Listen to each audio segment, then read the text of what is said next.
जय जगन्नाथ नमस्कार। चलतु देखा आज रेसिपी। आज मु आपण मानू देखाबी सुपर टेस्टी चटपटा मार्केट परी कुड़कुड़िया आलू चिप्स। यही आलू चिप्स बनाइबा बहुत सहज, मात्र 5 मिनट रे प्रस्तुत करें। वीडियो देखा पूर्व मो वीडियो को लाइक शेयर करंतु एवं मो चैनल को सब्सक्राइब एवं पाखरे थिबा बेल आइकन को दबाई ऑल ऑप्शन को क्लिक करिया को भूलंतु नाही। ताहाले चलंतु देखिबा आजिर रेसिपी। एठी मु दीटा बड़ बड़ आलू नेइछि। आलू रो भलो भाबरे चोपा सब बाहर करि देइछि।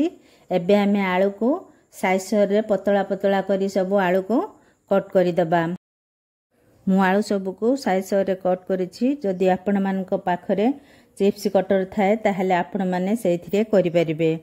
एठी मु दीटा जक आलू पूरा पूरी पतला पतला करी काटी देछि।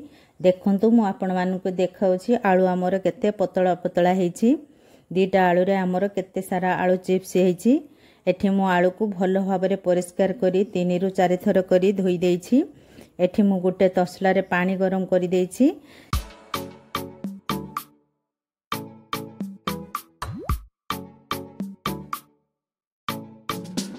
से पानी रे आलू सब को पकाई दबा।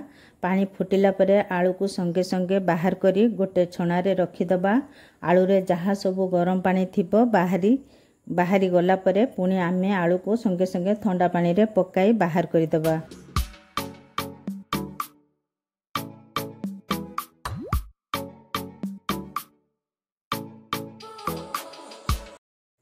आलू पानी सब बाहरी गला परे आमे आलू को गोटे परिष्कार कॉटन कपड़ा ऊपर गुटी गुटी करी आलू सब को रखी आलू ऊपर आ गोटे कपड़ा रखी हाथ रे कपड़ा को चापी चापी दबा। जहा सब पानी आमर आलू रे थिबो द्वितीय कपड़ा आमर पानी सब टाणी आनी आलू को पूरा पूरी सुखा सुखा करी देबो। एठी आलू आमर पूरा पूरी सुखा सुखा हो जाइछि। एबे आलू को सब तेल रे पकाई छानिबा।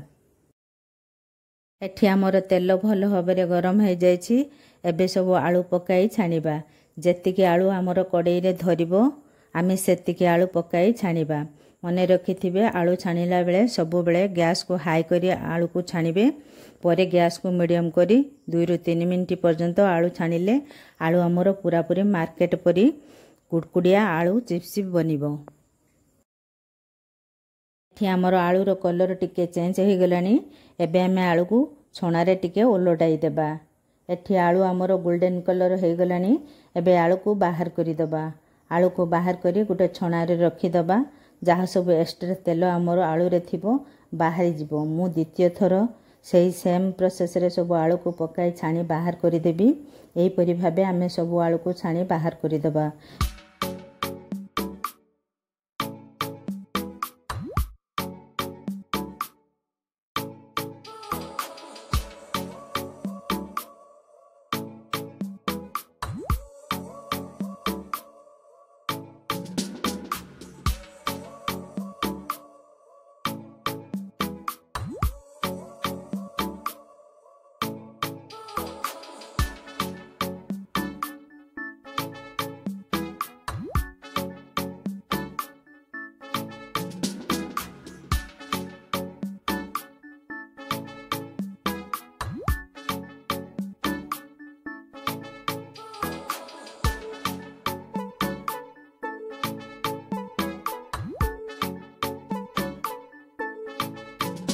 आलू छाणी छणा रे रखिला बेले आलूर साउंड ही जणाई देउछि आलू आमर केते कुड़कुड़िया हेछि।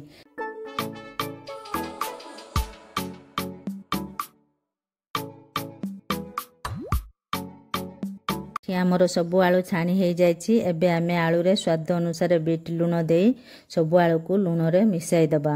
मु आलू रे खाली बीट लूण देइछि। आपण माने चाहिले अन्य किछि मसला देई खाई परिबे। जेमिति कि चाट मसला गुलमरिच गुंड देई खाई परिबे। देखंतु मु हाथ रे आलू सब को देखाउछि आलू आमर केते क्रिस्पी हेछि।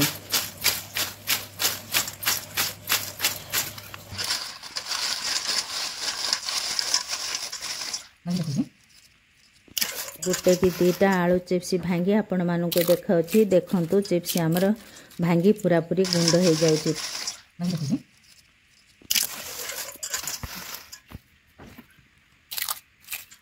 प्रस्तुत हो गला आमर सुपर टेस्टी चटपटा कुड़कुड़िया आलू चिप्स। यहाँ 25 ରୁ 30 दिन पर्यंत रखी खाई पारिबे, किछि भी खराब हेब नाही। यहाँ घरे थरे निश्चित बनाई खातु एवं केमिति लागिला मते कमेंट करी जणातु। जदि मो रेसिपी आपण मानकु भलो लागुताए ताले मो वीडियो को लाइक शेयर करंतु एवं मो चैनल को सब्सक्राइब करंतु। धन्यवाद।